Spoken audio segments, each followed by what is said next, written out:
Терек ир төндә татлы шәрбәт эсер өсөн барға төшкән. В Башкирии пьяный мужчина проник ночью в бар, чтобы попить сладкий сироп. Башкортостанда исерек ир төндә татлы шәрбәт эсер өсөн барға төшкән. Эхо Москвы в Уфе и общественная организация «Берзямлек» представляют рубрику «Говорим по-башкирски».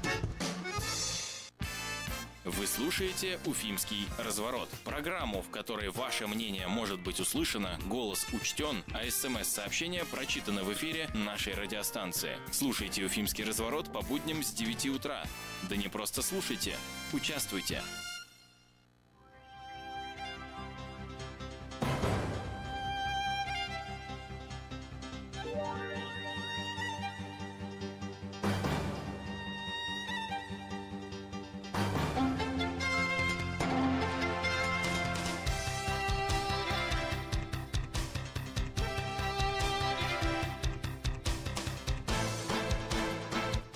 Здравствуйте, на эхе Москвы в Уфе мы начинаем «Уфимский разворот». Мы — это Руслан Валиев, и за звукорежиссерским пультом Никита Полянин.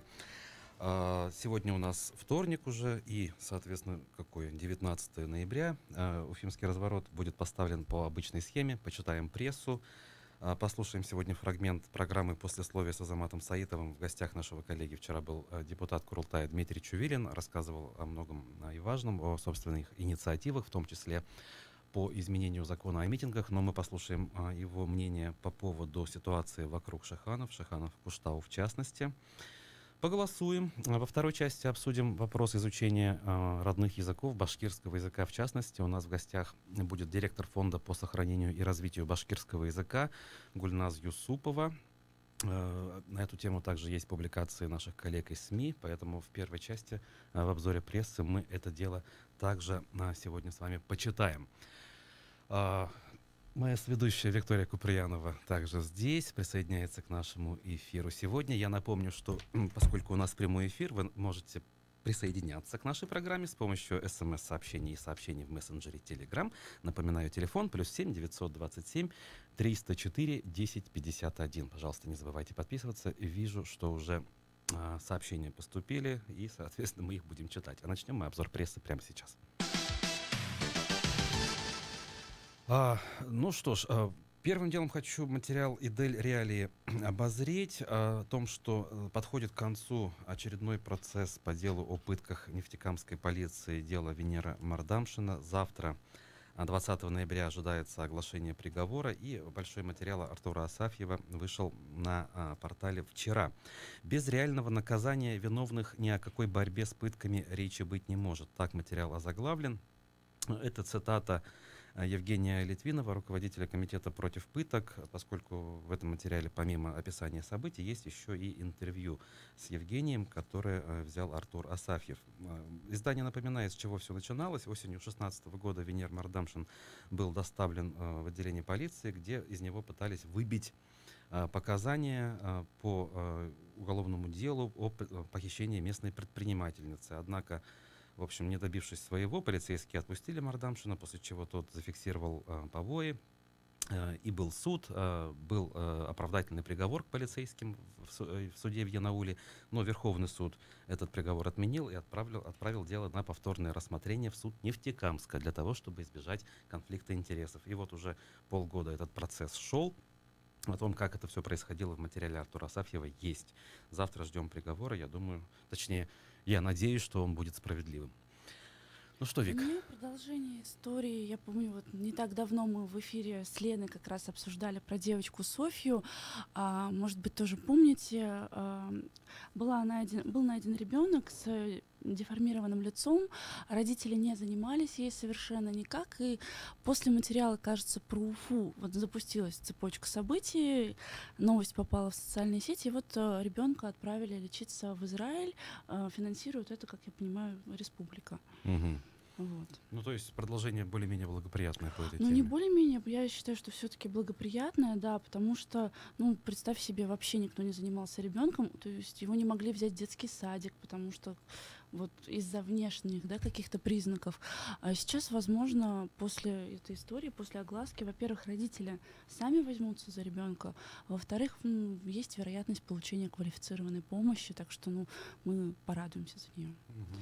Да, конечно, хорошо порадоваться за отдельно взятого ребенка, но хотелось бы, чтобы это все-таки была системная работа. Системности пока, да, нету. Причем не только в этом, но и во многих других областях. Продолжу материалом про Уфу, о том, что в Башкирии могут ввести налог на самозанятых уже в 2020 году. Значит, пока этот налог действует лишь в 4 субъектах России, а в перспективе введения по всех регионах. Но с нового года ожидается его введение лишь в 19 субъектах, то есть некое такое поэтапное внедрение идет. Авторы законопроекта предполагают по итогам анализа реализации инициативы в 2019 году оценить возможность и целесообразность расширения эксперимента. Значит, в настоящее время этот налог действует лишь в Москве, Подмосковье, Калужской области и в соседнем Татарстане. Он предусматривает, что граждане, оказывающие платные услуги без привлечения наемных работников, должны отчислять в бюджет 4% от суммы своего дохода при работе с физическими лицами и 6% при работе с компаниями. Ну что ж, посмотрим, как наши самозанятые, соответственно, начнут это делать активно, добровольно и в массовом порядке. Да, я уже приготовилась. Материал «Комсомольской правды» о давке в детской поликлинике, человек 200 в очереди. С одной стороны, ничего нового, мы это регулярно читаем, видим, понимаем, но Салават, он вообще бьет все мыслимые и немыслимые рекорды. Я как-то была сама в травматологии Салавата, так случайно получилось, и видела своими глазами. То есть вроде бы как эту проблему с очередями пытаются решить, вроде бы как у нас есть записи к врачу, но вот конкретно на Салават такое ощущение, что это все вообще не распространяется. Там в материале можно посмотреть фотографии. 200 человек, это не форма такая слов, это реально? Посчитали? Я не знаю, насчет посчитали, но когда я видела это своими глазами, там реально в коридоре, вот яблоко кидаешь, и мне кажется, оно попадет между двумя людьми. То есть людей очень много. И причем проблема характерная, конечно, вообще в целом для России, б, там, для Башкирии, но в Салавате она достигает каких-то катастрофических просто масштабов. Почему именно так, непонятно. То есть тут нужно разбираться. Возможно, какое-то издание, я не знаю, сможет проанализировать причины, потому что, вот про Салават новость не первый, не второй, не 10-й раз. А вот именно в чем причина вот такого систематического явления, оно непонятно. Кстати, вот также непонятно, и буквально сейчас увидел материал, да, на Башинформе о том, что власти Уфы передумали расширять Бельский мост. Ты видела, да? Да, видела. Подробности в чем тут? Это, получается, старый Бельский мост, который у нас был на ремонте? Это старый Бельский мост, который находится на ремонте. Где-то там был проект его расширения, по-моему, еще 5 лет назад он был. Но в итоге, видимо, я не знаю, вопрос финансирования. Ну так строится вставка же между старым и новым. И вроде как его и некуда даже расширять. И уже второй вопрос, что целесообразность отпадает. То есть просто реконструкцию они произведут. Видимо, это на меньшую сумму просто. Дело в деньгах, я думаю, что и всё. Это не то же ли самое, что вот у нас все-таки передумали строить подземную парковку на площади Советской, где изначально была заявлена она? Мне кажется, что нет. Здесь, я думаю, что вопрос просто в деньгах. Здесь же уже идут работы, и они, по-моему, там процентов на 20, на 25 уже завершены. А в чем причина отказа от подземной парковки на Советской площади? Не было информации еще? Я конкретной информации не видела. То есть я застала вот этот вот эту феерический спор в социальных сетях. Надо, не надо? Надо, не надо. Такое ощущение, что... Кто-то считает, что не надо? Кто-то считает, что не надо. То есть действительно половина считает, что парковка прекрасна, другая половина хочет просто площадь, на которой будут мероприятия, хотя кроме весеннего бала у нас там что-то вообще проходило, ты не помнишь? Я помню, что лет 10 назад на Советской площади еще ставили новогоднюю елку, и во время каникул там парковки не было, потому что елка была. Но это вот максимум, да? Ну и плюс там вот эти вот весенние балы, уфанеты и так далее. А так, чтобы там долгое время отсутствовали машины, этого нет уже давно. Поэтому, в принципе, конечно, да, в центре города нужно облагораживать, нужно избавляться от наземных парковок, но и от таковых парковок, как таковых, да, отказываться полностью нельзя все-таки, наверное, да? Вопрос Не решишь проблему сложный. с Вопрос транспортом сложный. общественным. Помнишь же, начиналась история с платным въездом в центр города, да, платные парковки. Речь шла о платных парковках в Платные центре. парковки в центре, да. И это было бы правильно, на мой взгляд. Это было бы правильно, на мой взгляд, тоже, но вот, к сожалению, когда начинаешь разговаривать с уфимцами, там, с автолюбителями, я не вожу машину, то есть все делают круглые глаза и просто говорят: ты вообще видела, что машину ставить негде? Это действительно правда. То есть, когда приезжаешь в центр, даже такси вот притормозить нигде не может в обеденное время. Ну, какое будет решение, непонятно. Мне кажется, не знаю, возможно, нужно было Уфу конструировать и проектировать как-то иначе, и учитывать этот момент. Сейчас очень тяжело все переделать. Понятно, что проектировать в советское время, учитывая современные реалии, было нельзя, но вот судя по тому, как та же Москва, понятно, другие финансы, она все-таки эти проблемы пытается решать, и иногда даже успешно, все-таки можно это делать. Ну и скажу несколько слов, что продолжается у нас отзвуки, да, вот этого общественного слушания по поводу дельфинария, которые в пятницу у нас прошли в Уфе. «Коммерсант» подробную статью написал: «Мэрия включила шумоподавитель», называется материал. И, в общем, они пишут, что впервые на подобном мероприятии было использовано вот это оборудование, которое глушит сигнал сотовой сети для того, чтобы гости мероприятия, да, не могли вести прямую трансляцию в социальных сетях. В то же время на сайте мэрии информация об этих слушаниях совершенно в другом ключе подана. В Уфе прошли общественные слушания строительства научного экоцентра образования и абилитации. Называется статья пресс-службы Уфимской администрации. Здесь, в общем, написано, сколько было людей и что вот, в общем... Мероприятия прошли успешно. Примерно, да, в таком духе. Кому интересно сравнить эту подачу, конечно, заходите на сайт ufa.city.info. Значит, футбольный клуб Уфа анонсирует, что в ближайшие выходные состоится заключительный домашний матч футбольного клуба в 2019 году. Это важно, да? Я напомню, чемпионат России делится на две части: осеннюю и весеннюю. Так вот, осенняя скоро закончится, потому что уже зима начинается фактически. И на Уфимском стадионе «Нефтяник» последний матч 24 ноября в 13:30 принимаем футбольный клуб Сочи. И самое главное, вход на эту игру свободный. Поэтому, кто не ходил на матчи, или неважно, кто ходил, приходите и на этот, будет, я думаю, весело. Я бы хотела вспомнить материал «Медиакор сети», но мы о нем, я так понимаю, что поговорим еще больше во второй половине программы. Это о изучении башкирского и татарского языка. На круглом столе в Москве выступил представитель Татарстана и представитель из Башкирии. Педагоги, да? Педагоги, да. Это в рамках финала всероссийского мастер-класса учителей родного языка. И вот своего рода сенсацией, пишет «Медиакор сеть», стало ли выступление представителей Башкирии и Татарстана. Они поделились проблемами, типичными, да, для наших регионов, о изучении родного добровольно-принудительном характере изучения родного языка. То есть какое-то время назад эта проблема, как ты помнишь, обсуждалась довольно широко, но, как мне показалось, мы ее чуть-чуть закрыли. То есть какие-то меры вроде как были приняты, вроде как вот эта история с добровольно-принудительным башкирским языком чуть-чуть пошла на убыль, но, как мы понимаем, что ничего не изменилось. От Башкирии выступил учитель истории Уфимской школы номер 69. И, по ее словам, на протяжении последних 5 лет с родителями, с администрацией школы шли войны как раз-таки за количество часов родного языка, могут ли они изучать русский вместо башкирского языка, а как изучать татарский вместо башкирского языка, если родной язык татарский. Более подробно как раз Да. во второй части обсудим. У нас будет Гульнас Юсупова, директор фонда по сохранению и развитию башкирского языка. Это будет после новостей. Значит, вижу, что сообщение нам вот Ержан прислал, да, по поводу уфимцы дали бой, молодцы, против дельфинария, он пишет. В общем, такое мнение есть, да? Ну, наверное. Вот я в этой ситуации еще до конца не могу сказать, что вот прямо понимаю ее, да, но в любом случае, когда общество проявляет активность в том или ином виде, заставляет задуматься, где-то отступить администрацию или правительство и заставляет вступить в диалог, это хорошо, это признаки возникновения или уже, может быть, даже не только возникновения, но и развития элементов гражданского общества. Ну что ж, и сейчас послушаем фрагмент программы «Послесловие» с Азаматом Саитовым. Напомню, в гостях нашего коллеги был депутат Курултая от партии КПРФ Дмитрий Чувилин.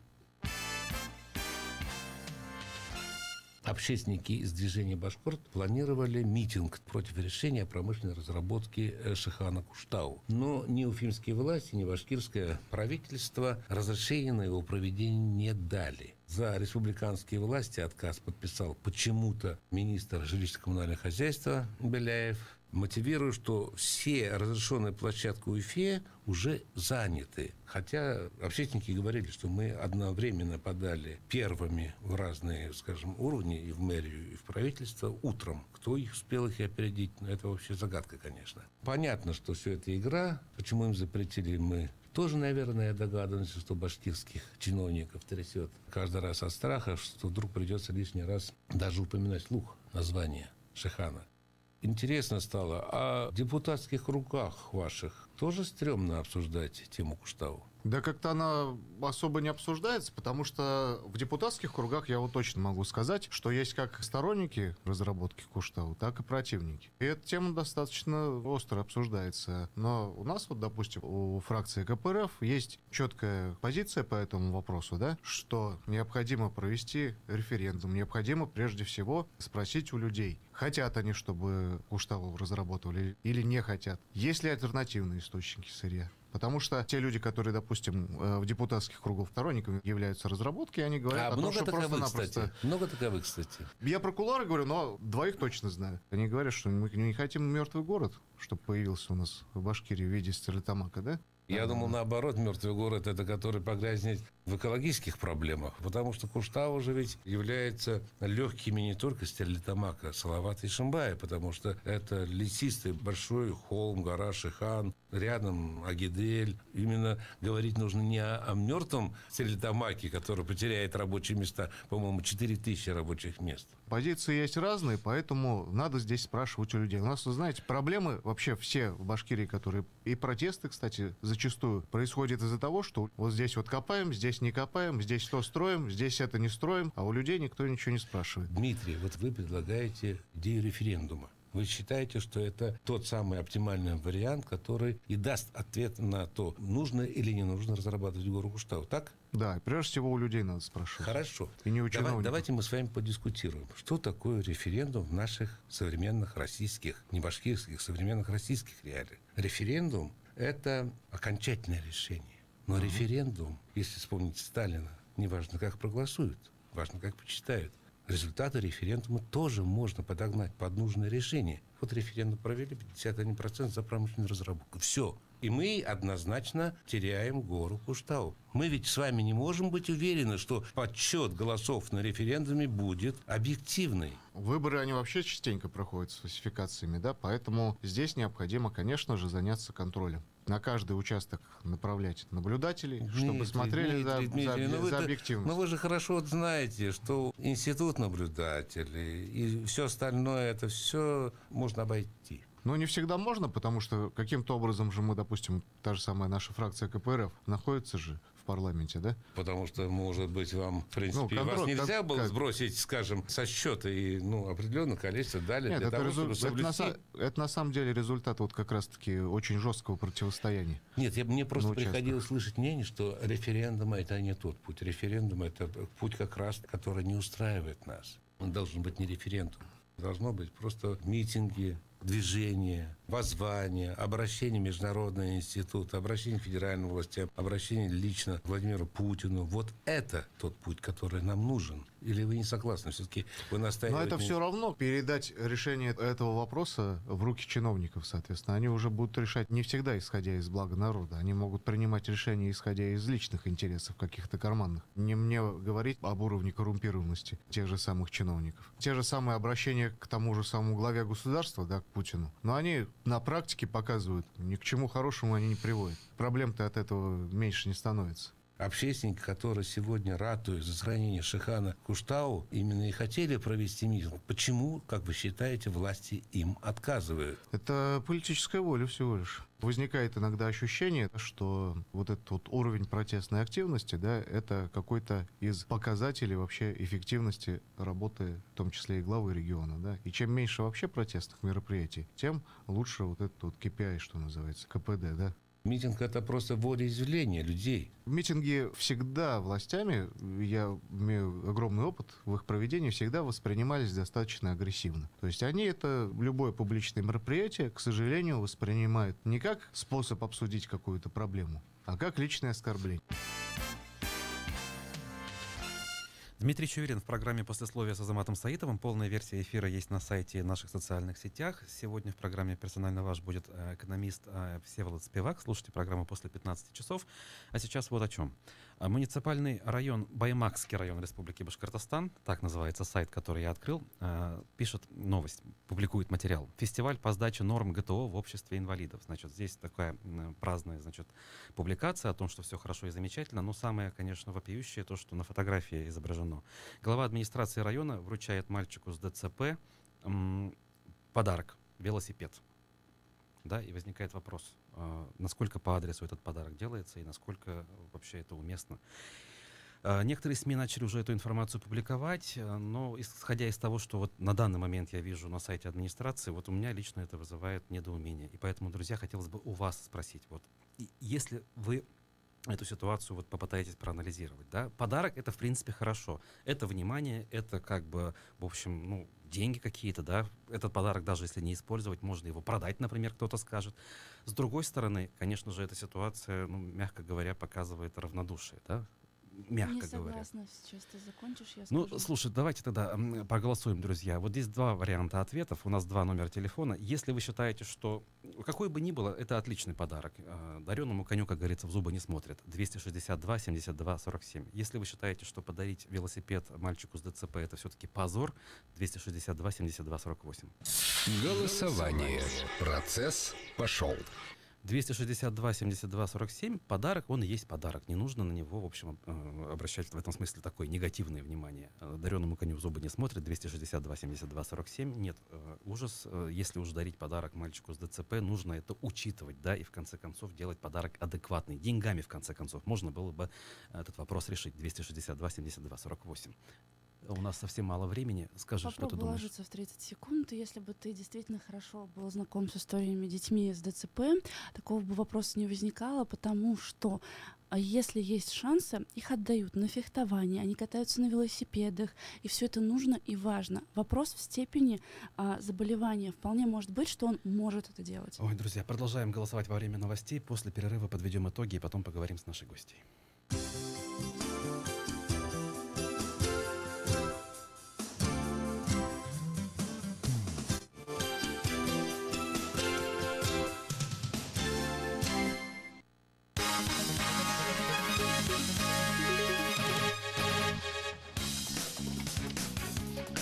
Семь 7:30 в Москве. Здравствуйте. В студии Алексей Гусаров. На Эхе новости. Акции Яндекса выросли накануне на американской бирже NASDAQ на 12% на фоне новостей о новой структуре управления. Будет создан специальный фонд, который выдвинет 2 человек в совет директоров и будет участвовать в принятии ряда решений. Это рассказал официальный представитель компании Илья Гробовский. В корпоративной структуре компании будет создан фонд общественных интересов, в который пригласили 7 представителей российских университетов и негосударственных организаций. Еще 3 места в совете фонда будет закреплено за менеджерами Яндекса: Аркадием Воложем, Тиграном Худовердяном и Леной Буниной. Фонд будет согласовывать сделки по консолидации более 10% акций, а также выдвигать 2 из 12 директоров в совет директоров компании. При этом фонд не сможет влиять на вопросы операционной, стратегической или экономической деятельности Яндекса. Представитель компании Илья Гробовский также рассказал, что фонду будет передана от Сбербанка золотая акция. Он получит право на согласование сделок по консолидации 10% и более акций в одних руках. Накануне также стало известно, что депутат Антон Горелкин решил отозвать свой законопроект об ограничении иностранного владения значимыми информационными ресурсами, из-за которого акции Яндекса ранее рухнули. Сайты, которые нарушают закон о персональных данных, будут блокировать без решения суда. Операторы связи обязаны незамедлительно перекрывать к ним доступ после уведомления от Роскомнадзора. Как передает ТАСС, накануне было опубликовано соответствующее постановление правительства. В МВД заявили о ликвидации в Подмосковье крупнейшей за последние годы в стране нарколаборатории. В ней ежемесячно производили 1,5 тонны синтетических наркотиков, сообщили в ведомстве. По его данным, незаконное производство располагалось в Серпуховском районе. В Подмосковье производственные цеха были оборудованы в помещениях бывшего фермерского хозяйства на участке общей площадью около 4 гектаров. Передает ТАСС, полиция задержала 3 граждан Украины. Бывший глава сибирского отделения РАН намерен подать иск о защите репутации. Академик Александр Асеев сказал, что обратится в суд из-за обысков по делу о незаконной приватизации коттеджа на имя его дочери. Как передает ТАСС, ученый сейчас живет в этом доме. Накануне силовики провели обыски в Новосибирском академгородке. Возбуждено уголовное дело о превышении должностных полномочий в отношении бывшего управляющего делами сибирского отделения Российской академии наук. Женская сборная России по керлингу победила команду Чехии в матче группового этапа чемпионата Европы. Встреча завершилась со счетом 7-3. Соревнования проходят в шведском городе Хельсингборг. Чемпионат Европы является отборочным соревнованием к чемпионату мира, который состоится в Канаде в марте. В Москве 3 градуса тепла, днем от 3 до 5, облачно, преимущественно без осадков. 3, 2, 1...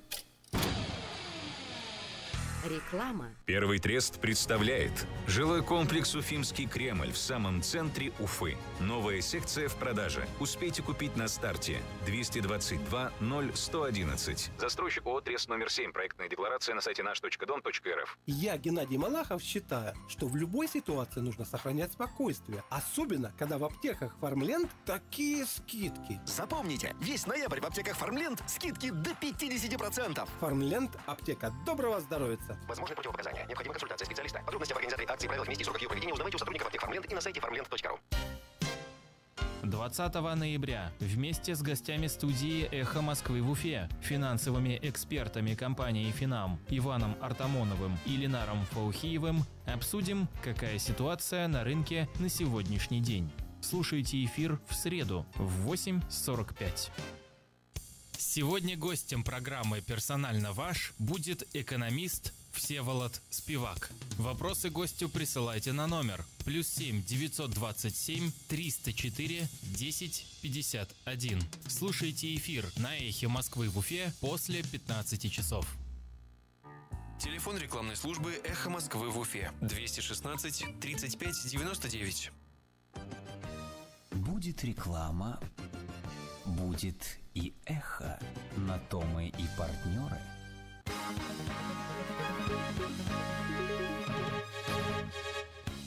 На «Эхе Москвы» в Уфе новости. У микрофона Юлия Сафина. Здравствуйте. В Башкирии ребенку с ДЦП подарили велосипед. В Баймаке на мероприятии в физкультурно-спортивном центре «Надежда есть» глава администрации района Фанис Аминев наградил самого активного посетителя клуба. Судя по фотографии, выложенной на сайте администрации, мальчик не стоит самостоятельно. Его держит другой молодой человек. Мероприятие прошло в рамках проекта «Все начинается с мечты, все начинается с надежды», организованного на грант президента России. В Сибае решили установить автоматизированную станцию контроля загрязнения воздуха. Как сообщает Башинформ, к такому решению пришли вчера на совещании в администрации города. По словам начальника отдела экологической безопасности Министерства природопользования и экологии Башкирии Флориды Ремезовой, последние события в Сибае еще раз доказали необходимость создания специальной станции мониторинга. Напомню, в Сибае уже год тлеет руда в заброшенном карьере. В настоящее время проходит третий этап затопления карьера. Кроме того, местные жители жалуются на запахи, идущие с асфальтобетонного завода. Администрация города выделила участок под станцию. Сибайский филиал Учелинского горно-обогатительного комбината смонтировал помещение, закупил оборудование и приборы. Их планируется установить в ближайшее время. Следственный комитет организовал проверку жилья сироты, который записал видеообращение к Владимиру Путину. Как сообщает пресс-служба ведомства, в 2013 году администрация Учелинского района купила молодому человеку комнату за 900 тысяч рублей. Следователи установили, что помещение нуждается в проведении капитального ремонта. В настоящее время проводится экспертиза и следственные действия, устанавливаются все обстоятельства произошедшего. Ход и результаты проверки находятся на контроле руководства Следственного управления Следственного комитета Башкирии.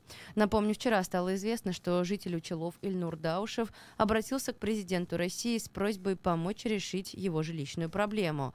На видео молодой человек держит плакат, на котором написано «Башкортостан, город Учелы, судьи, прокуроры, учелинские баи, хватит меня мучить». Под Советской площадью в Уфе не будут строить подземную парковку. Как сообщает ГТРК «Башкортостан», об этом вчера на Трансчасе сообщил глава республики Ради Хабиров. Напомню, о планах по реконструкции Советской площади Ради Хабиров впервые заявил еще в статусе временно исполняющего обязанности. На заседании 5-го Всемирного Курултая Башкир Хабиров рассказал, что на месте парковки на Советской площади будет разбит парк и установлен памятник генералу Шеймуратову. Ранее предполагалось, что там же построят подземный паркинг. В завершении выпуска о погоде. Сейчас в Уфе облачно, 5 градусов мороза. Днем до -9, умеренный ветер без осадков. Юлия Сафина, служба информации «Эхо Москвы» в Уфе. Радиостанция «Эхо Москвы» в Уфе представляет «Уфимский разворот». Программу, в которой ваше мнение может быть услышано, голос учтен, а СМС-сообщение прочитано в прямом эфире. Слушайте «Уфимский разворот» по будням с 9 утра. Да не просто слушайте, участвуйте.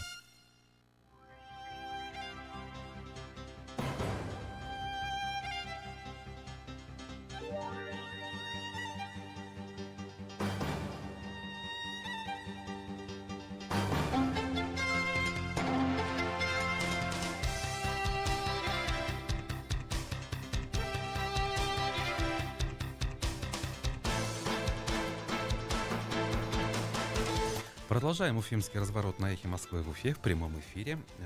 У микрофона Руслан Валиев, Виктория Куприянова, моя соведущая, тоже скоро присоединится. Никита Полянин за звукорежиссерским пультом. Я напомню, что мы до перерыва на новости федеральные и уфимские объявили голосование по информации, по новости, опубликованной на сайте администрации Баймакского района. На фотографии видно, что глава района вручает мальчику с ДЦП велосипед. И это вызвало уже реакцию в социальных сетях, прежде всего. В мессенджерах я также видел, люди друг другу отправляют соответствующую картинку и текст, что эта ситуация, мягко говоря, вызвала неоднозначную реакцию. Мы голосуем, друзья. Если вы считаете, что в принципе ничего страшного в этом нет. Подарок, он и есть подарок, да, то есть внимание само по себе важно, материальная стоимость подарка имеет значение, поэтому это хорошо. 262-72-47. Если же вы считаете, что эта ситуация демонстрирует все самое негативное, то, что характеризует, я не знаю, нашу власть, конкретно отдельных там чиновников, депутатов и вообще равнодушных людей, и считаете это позором, голосуйте по номеру 262-72-48. Значит, я пока процитирую, да, вот дело в том, что мы анонсировали во второй части нашего эфира гостью Гульназ Юсупову, директора фонда по сохранению и развитию башкирского языка. Она у нас уже вот совсем рядом, я думаю, что скоро присоединится, и мы поговорим. А вот пока мы голосуем, я более подробно читаю, что у нас на сайте Баймакской администрации написано. Так вот, глава района Фанис Габдрашитович, тут по отчеству, значит, к нему обращаются, выразил искреннюю благодарность председателю общества Луизе Ивановой. Общество называется «Надежда есть», организаторам, неравнодушным людям, которые оказывают помощь в проведении всех мероприятий общества. Речь идет о, значит, вот этом обществе, которое занимается реабилитацией, в том числе детей с инвалидностью. Открытие центра состоялось в начале текущего года, пишет сайт администрации, в рамках реализации проекта общества инвалидов. Все начинается с мечты, все начинается с надежды. Наличие своего оборудованного помещения расширило возможности общества, пишет сайт. Здесь проводится большое количество мероприятий, праздников, которые вносят огромный вклад в социализацию людей с ограниченными возможностями здоровья. Проект дал возможность трудоустройства людей с ограниченными возможностями здоровья. Также продолжает этот сайт. Ну что, значит, я напомню номер для ваших смс-сообщений и сообщений в мессенджере Telegram +7 927 304 10 51. Присылая вопросы и комментарии, не забывайте подписываться. И что мы видим в результате нашего голосования? Довольно активно проголосовали слушатели. И в моменте мне казалось, что вот прямо решение, скажем, большинства не будет, но оно есть в результате. Возможно, исходя из того посыла, который я озвучивал в своем небольшом спиче на эту тему. Итак, 60 9% проголосовавших наших слушателей считают, что это все-таки из ряда вон выходящее событие. Это плохо и неправильно так поступать, как все-таки, судя по этой статье и фотографии, поступила администрация Баймакского района. Но между тем 31% проголосовавших говорят, что ну почему бы и нет. То есть не нужно за это осуждать, вполне себе нормальное явление, тем более, что это внимание, это подарок в конце концов. Ну что ж, спасибо, друзья, за то, что активно голосовали. А сейчас я вот в продолжение темы, которую мы анонсировали в первой части, и предваряя все-таки разговор с гостьей, которую, я надеюсь, мы скоро увидим в нашей студии, более подробно познакомлю вас со статьей на портале Медиакор-сеть, которая как раз посвящена проблеме изучения родных языков, которая вновь стала актуальной вот после выступления педагогов на московском мероприятии. Значит, статья называется «Это катастрофа. Педагог из Уфы рассказала в Москве о навязывании башкирского языка». То есть, как мы с вами уже успели заметить, да, вот по этому вопросу всегда существует такая дискуссия, в которой сталкиваются две такие противоположные крайности. Да. С одной стороны, есть мнение, что с языком проблемы, да, уход от обязательного изучения родных языков — это шаг в сторону потери национальной идентичности, в сторону потери языка, в частности башкирского, да, а с другой стороны есть мнение, что у нас продолжается навязывание, даже несмотря на то, что мы ушли от обязательного изучения родных языков. С похожим обращением выступила и представитель Татарстана, пишет Медиакор-сеть. Мероприятие состоялось в конце минувшей недели в Федеральном институте развития образования. Это был круглый стол с участием представителей российских регионов в рамках финала всероссийского мастер-класса учителей родного языка. Своего рода сенсацией на нем стали выступления представителей Башкирии и Татарии.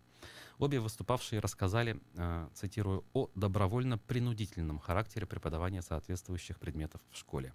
От Башкирии выступила учитель истории Уфимской школы номер 69 Лариса Удинцева.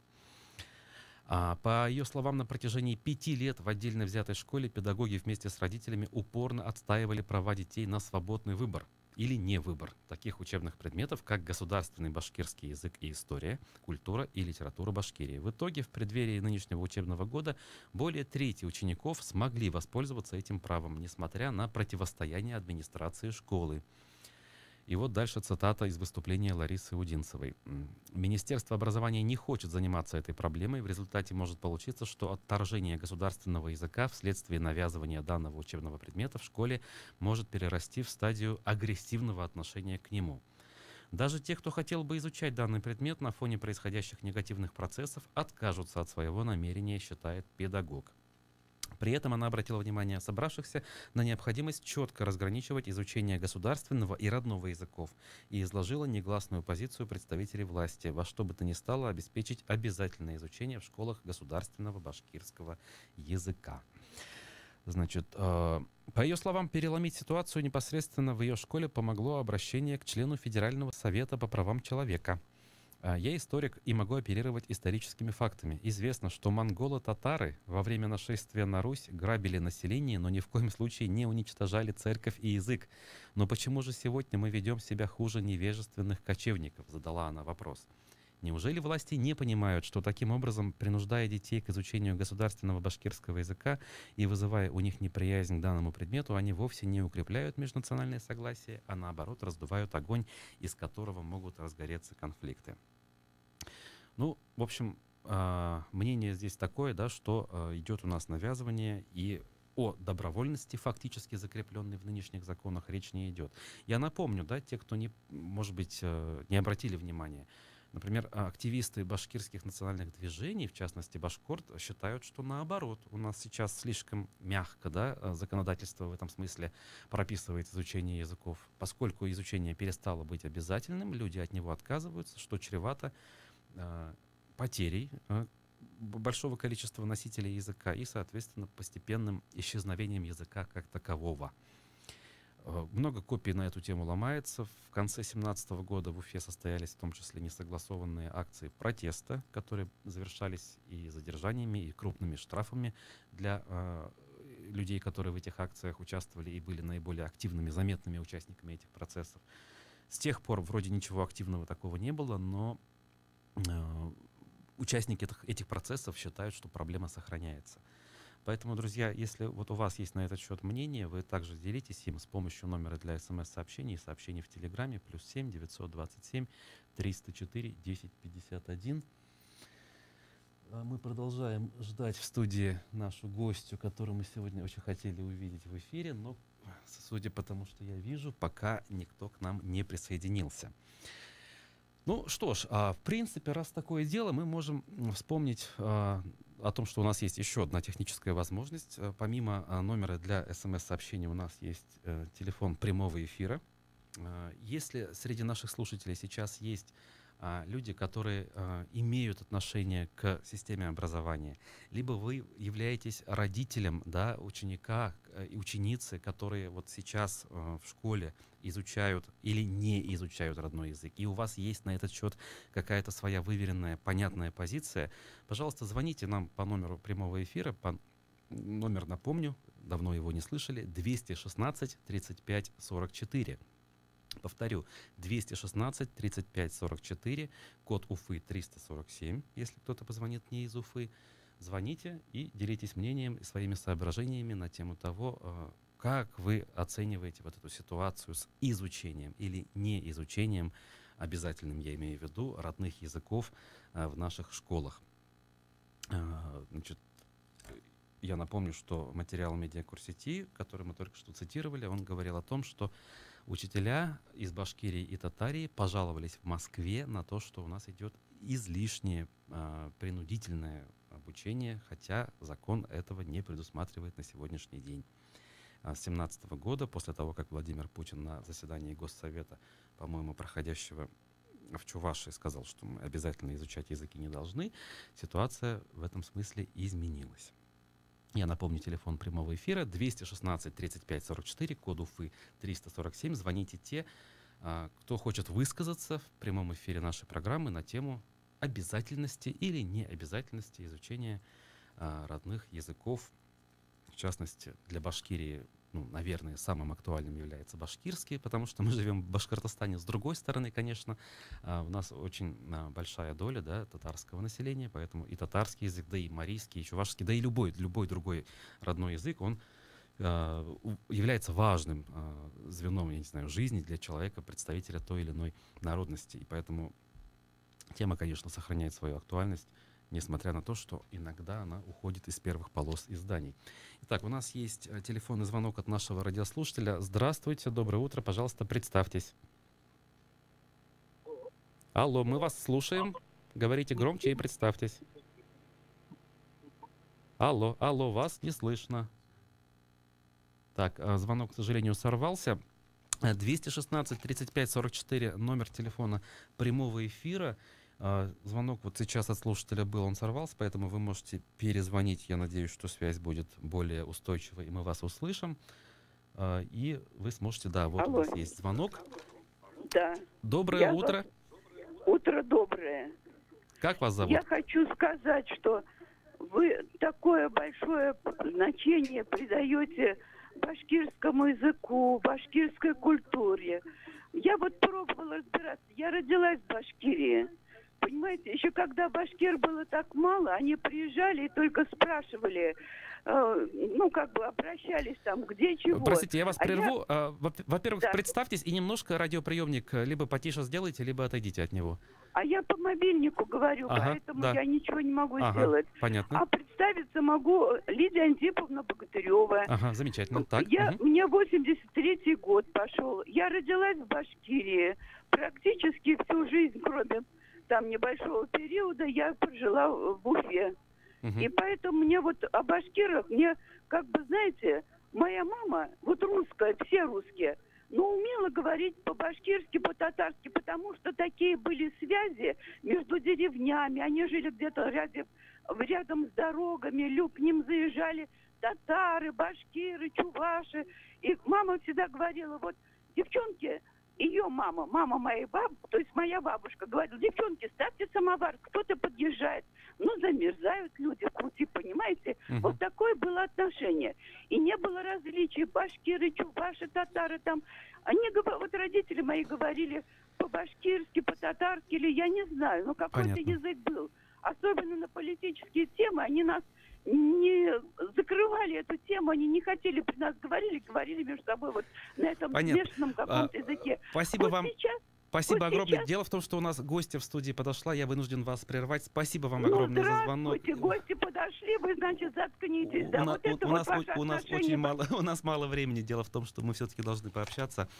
И прошу прощения еще раз нашей радиослушательницы, что пришлось нам ее прерывать. И я представляю с удовольствием нашу гостью. Вместе с нами здесь сегодня Гульназ Юсупова, директор фонда по сохранению и развитию башкирского языка. Это автономная некоммерческая организация. Доброе утро, Гульназ.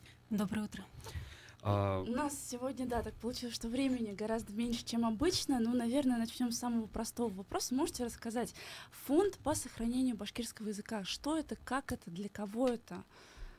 Фонд по сохранению и развитию башкирского языка занимается, то есть, развитием и сохранением башкирского языка, да, наверное. То есть на сегодняшний день мы работаем над такими проектами. То есть, у нас несколько проектов есть. У нас телевизионный проект есть «Красивый башкирский», там, то есть мы учим, то есть, тех людей, которые, для начинающих, да, которые только начинают говорить на башкирском языке.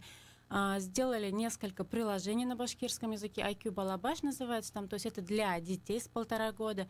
Потом у нас есть другое приложение, вот на днях выходит, уже на Play Market вышло, и на iPhone башкирский. Там тоже так же, это уже больше там слова, которые употребляются в быту, там, с переводом. Там, пишется, допустим, на башкирском, на русском, еще озвучивается. Слушайте, Гульназ, вот эта вот проблема, да, о которой писала Медиакурсеть, о том, что все-таки некоторые учителя жалуются на излишнее административное давление, она существует на сегодняшний день? Она актуальна? Я прям вот точно, я вам, конечно, ответить не могу, так как, наверное, этот вопрос должен отвечать Министерство образования, но на сегодняшний день все равно мы, то есть все равно есть добровольный выбор, да, то есть. И, во-первых, эта учительница поехала в Москву, то есть на мероприятие, да, то есть, давайте вот мы остановимся на этом мероприятии. Это мероприятие, конкурс, всероссийский конкурс учителей родных языков, там они показывали мастер-класс. То есть МКС дал негативную информацию, да, а есть положительная информация. Наша учительница башкирского языка, которая представляла нашу республику, то есть стала победителем, учителем, новатором родного языка. То есть, мне кажется, больше надо об этом рассказывать, чем про негативные новости. Рассказывать-то, конечно, лучше обо всем, что происходит, да, и людям уже делать выводы. Здесь вот такой, скорее, систематический вопрос. А как вы считаете, с чем вообще связано... вот мы живем в республике, да, многонациональной. А когда мы приезжаем куда-нибудь, например, в Европу, мы с радостью учим какие-то итальянские словечки, там, французские словечки. Почему у нас у самих не возникает желания, вот, например, там, я не знаю башкирский язык, казалось бы, я ведь должна хотеть его немножечко изучать. Вот как прививать эту любовь, здравую, не принудительную, да, а вот такую здоровую любовь и желание знать какие-то башкирские слова, шутить иногда, может быть, на башкирском. Ну, на самом деле, наверное, тут проблема не только в башкирском языке, а во всех родных языках, проблема всех родных языков России, да, нашей страны, так как, первым делом язык должен стать престижным, на самом деле, да, то есть вот на самом деле принудительного обучения там такого не должно быть, наверное. Ну и, во-первых, должна быть мотивация, да, то есть, есть и много примеров также в интернете и так далее, то есть, что приехавшие, допустим, из других регионов Республики Башкортостан, они также изучают башкирский язык, допустим. У кого-то мотивация любовь, да, допустим, влюбился в башкирскую девушку, да, у кого-то мотивация работа, да, то есть там, и у кого-то мотивация там попасть в определенный круг людей. То есть тут должна быть мотивация, наверное, первым делом. То есть, у тебя может... И мы английский язык также, то есть даже английский язык, когда изучаем, у нас должна быть какая-то мотивация. Да, человек должен понимать, для чего ему это нужно. Да, может, на сегодняшний день, наверное, тебе пока не понадобился башкирский язык. Надо влюбиться срочно. Может ли что-то такое произойти, чтобы он все-таки был более нужным, да, именно не для прикола, чтобы иногда пошутить хотелось, а вот все-таки для какой-то реальной необходимости. Вот как это Но сделать? на сегодняшний день, я думаю, что вот работы ведутся на самом деле, чтобы башкирский язык, он тоже в республике стал престижным, да, то есть наш глава заговорил на башкирском языке, да, если до этого внимания не обращали на второй государственный язык, башкирский язык, да, а на сегодняшний день там как бы обращается фонд, создан по сохранению и развитию башкирского языка, то есть гранты проводятся, чтобы на самом деле было очень много таких крутых проектов на башкирском языке, очень многое делается. И в первую очередь, наверное, на самом деле наш глава, там, представители власти должны заговорить на башкирском языке, то есть уже беря, а люди от них уже будут брать пример. Но мне Будут ли? Вот заговорят чиновники, как это заставят? Представители культуры, да, представители культуры, интеллигенции, то есть все должны, наверное, я надеюсь, что когда-нибудь все равно два государственных языка станут наравне, да, то есть и найдется такая золотая середина, то есть, что и к русскому языку, и к башкирскому языку мы будем относиться положительно. То есть и со стороны башкиров, и со стороны русских, и так далее. Я считаю, что вот так. Над этим просто надо работать. А каково ваше отношение к тому, что все-таки обязательное изучение отменено? Обязательно. Но тут уже зависит, наверное, от самих учителей, от родителей. Но тут же еще проблема в том, что есть такие семьи, где они сами являются башкирами, да, то есть башкирский язык, их дети не знают башкирский язык. Да? Чаще всего в городах особенно. Да, тут, наверное, уже от семьи зависит. Уважение к языку, да, к своему родному языку. Если в семье там будет разговаривать, если сами будут относиться к культуре, к языку там, башкирского народа, языка, то есть, то, наверное, будет положительно отношение. А в школах, наверное, тоже так же от учителей зависит много. Есть учителя, которые от души преподают, да, то есть с удовольствием преподают. Не только касается учителя башкирского языка, а также математика, физика и так далее. Да, кто-то относится там, пришла на работу, отвела урок, отвела. То есть, это уже, наверное, от всех, от всех зависит. Все-таки получается, вот на ваш взгляд, то, что закон изменился, по факту изменения не произошло. То есть главное это желание человека. Да, и тут не важно, обязательное это изучение или не обязательное. Да, то есть это же от желания человека зависит. Будет обучать, будет учить язык, не будет учить язык. А то, что некоторые педагоги жалуются, да, и говорят, что на них давят, это почему происходит? Это все-таки, я не знаю, правда это так, да, или это жиру бесится, я не знаю, некоторые учителя? Опять-таки, они всегда были недовольны, они всегда были, будут и есть, да, на сегодняшний день. То есть также со стороны башкир, да, то есть есть довольные, недовольные и со стороны других представителей национальности. Тут, наверное, опять-таки надо золотую середину найти, чтобы чтобы был положительный, я даже не знаю, как ответить на этот вопрос. То есть надо искать какие-то решения для того, чтобы желание у людей возникало изнутри самостоятельно, а не сверху из-под палки. Я правильно вас понял, да? Ну что ж, время тем временем у нас и закончилось. Мы благодарим нашу сегодняшнюю гостью, руководителя Фонда развития башкирского языка Гульназ Юсупову. Благодарим всех, кто был сегодня с нами. Хорошего дня. Хорошего дня. До новых встреч.